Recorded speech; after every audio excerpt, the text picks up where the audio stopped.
my name is Jim Iverson. I'd like to give you just a brief history of my background and how I went from a long career of sales and sales management into welding. Pretty strange. Late last fall, my position was terminated unexpectedly to me, and later I found out it was a good thing that happened.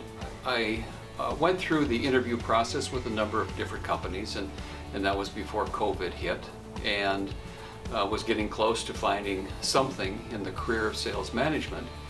And lo and behold, COVID-19 changed the world for millions of people.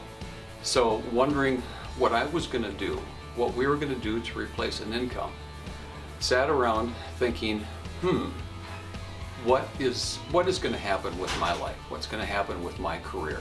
Rather than waiting for the phone to ring, I went back to something I had done many, many years ago. Didn't do it all day long, didn't do it every day, but I did some welding and fabricating, and I thought, welding, I've always enjoyed it, so I'm going to try welding.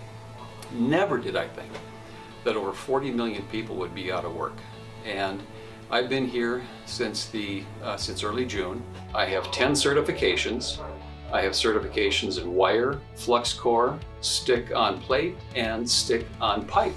And it feels really, really good to have employers calling me, asking me when I could start, as opposed to looking around, looking at what's happening in society with people trying to figure out what to do, people losing their jobs, their livelihoods, their income. And it has been just a real blessing for me. So my question for you is, what are you going to do to proactively change your future?